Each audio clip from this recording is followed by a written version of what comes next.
How's it going, guys? It's Friday, October 20th, and I got you this week's freshwater video, and we got tons of cool stuff in this week. Stuff I'm excited to show you.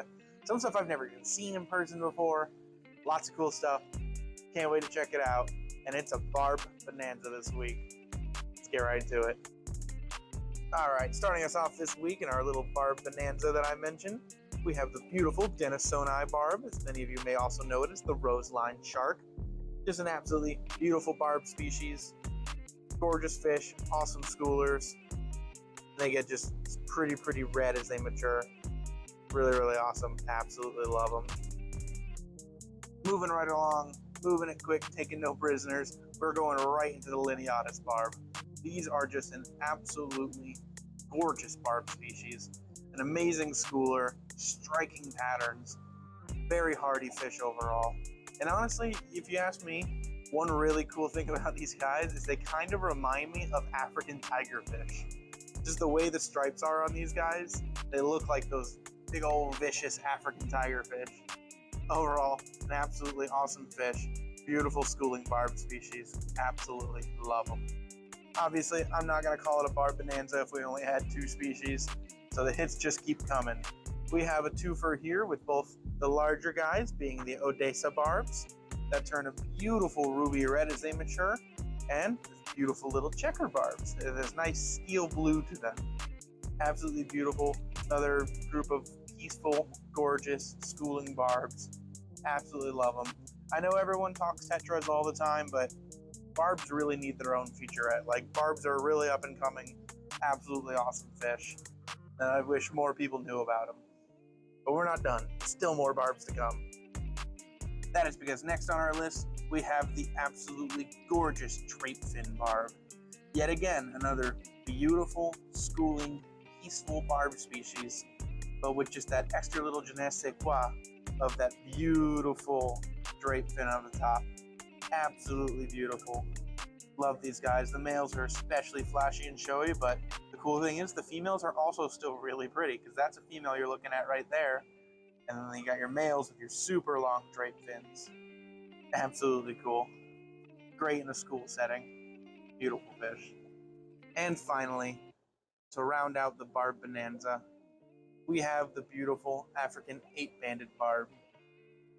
These are just kind of a self-explanatory fish. Another beautiful schooling barb species that is just striking visual patterns.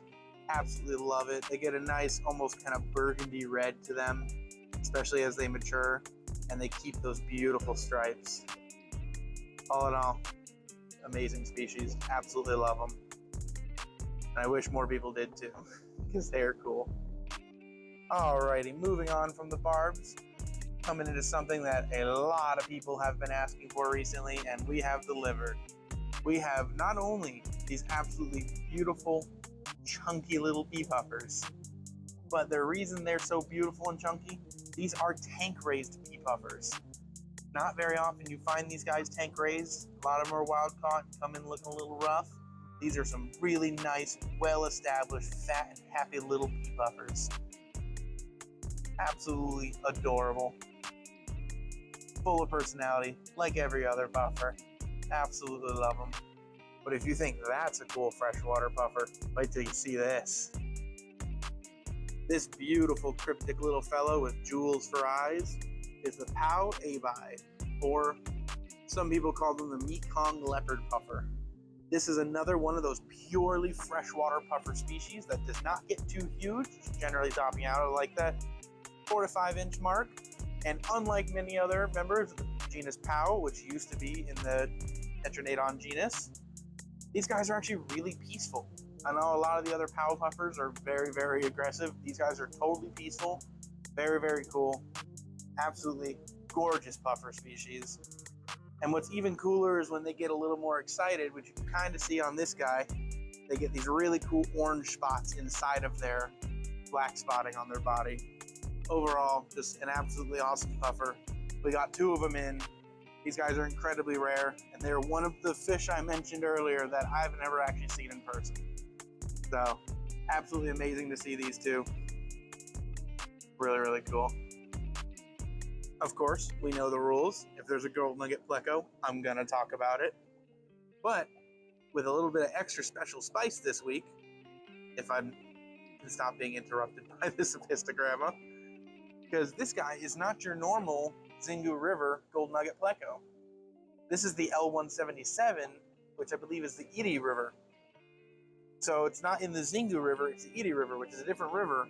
And though they are very, very similar to their Xingu River cousins, some of the main differences is that those gold seams along the fins are definitely much broader and a bit deeper yellow in these particular gold nuggets. And the spotting is a little bit less on these guys. They have fewer, larger spots. So they're a very, very cool and pretty version of their cousin. You can really see as he flashes that top fin there, they have nice seams to them. All around amazing fish. And of course I was going to talk about a special gold nugget. Why wouldn't I? Also, while I'm on this kick of mentioning puffers, I probably should mention, we still have 2 of these guys left. We got a pretty big group of them in last week, and only 2 left, but if you like your South American puffers, these are another really awesome genus that I absolutely love.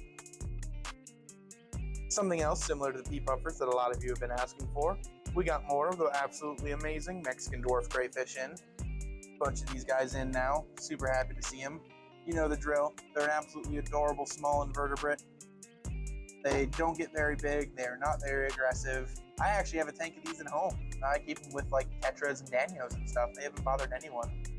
So really, really cool, nice small species for those of you who love your crayfish but don't want the terror that comes with a full-size crayfish. Alrighty, up next is the second of those 3 fish that I mentioned that I have not yet ever seen in person. This time it is because they are quite rare and very, very uncommonly seen. These 2 adorable little guys are, let me get the paper out here because I have to read this one. These are pike cichlids, so the Crenocela genus, and this is Noto So, little Noto pike. These guys are a wild pike species from Brazil.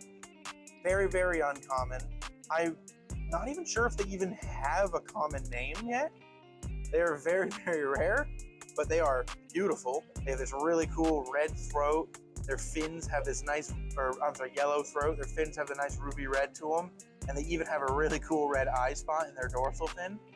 And what's extra cool about them is that, much like the dwarf green pike cichlid, these are a dwarf pike cichlid. In fact, they're actually even smaller than the dwarf green pikes. So that's just an absolutely incredible fish. Beautiful, beautiful species. Lots of color on them, which is great because a lot of your dwarf pike cichlid species do not have a lot of color to them, but this one absolutely does. And at least for once with a pike cichlid, it actually has a scientific name. Some of them don't even have that. So, absolutely incredible. Not something you should look past. Beautiful, beautiful fish. And finally, the 3rd fish of the week that I've still never seen in person until now. And our feature of the week is this guy. This is a crocodile pikehead, which is just a lot of word for a very, very weird fish. If you came up to me on the street and asked me what kind of fish this was, I might tell you that I think it's either a live bearer, like a pike top minnow, or maybe it was related to the crazy fish, the butis fish. But who knows? It's a strange fish. Maybe some people would even think it's a gar. But out of all of that, I imagine, unless you know what this is, very few of you would have guessed that that is a gourami. They're a very, very strange fish. They are a semi-predatory gourami. They actually have a pretty decent mouth for their size, but they're not particularly aggressive. They take things like bloodworms and other frozen foods, prepared foods just fine. These ones actually are already eating bloodworms. So, really, really cool. We actually do have 2 of them in right now, but the other one is just kind of close and hard for me to focus on. Oh, there we go. This one's also really pretty. You can see a little belly full of bloodworms there. Beautiful, beautiful fish. Absolutely strange animals. But you know me, I love the weird stuff. And on top of that, even though you may have been staring at him this whole time and not noticed him, there was another really cool weird fish in the midst. And that was this guy. This is a wide-mouthed catfish, which, yeah, I mean, what a great descriptive name. That is certainly a catfish with a wide mouth. These guys are a decently sized species of catfish. They're definitely no shovel nose or red tail cats, but they can get a couple inches on them. Pretty cool fish. And I gotta say, as they mature and they get that big wide head, they remind me a lot of the predatory goonch catfish. So that's what's really cool about these guys to me. It's almost like having a miniature goonch cat without all the horror of having a goonch cat. But yeah, crocodile pike and a wide-mouthed cat. I think that's a great way to end the video with some absolute oddballs. Alrighty guys, that's gonna do it for this week's video. Full of absolute weirdos I absolutely love. So excited. Anytime we get weird stuff like this, you know it always gets me. Love it. But until next time, make sure you like, comment, subscribe, and any of our local customers looking for anything cool like these crocodile pike heads, feel free to email us at contact@exoticaquatic.com. We'd love to see them get in for you. Until next time.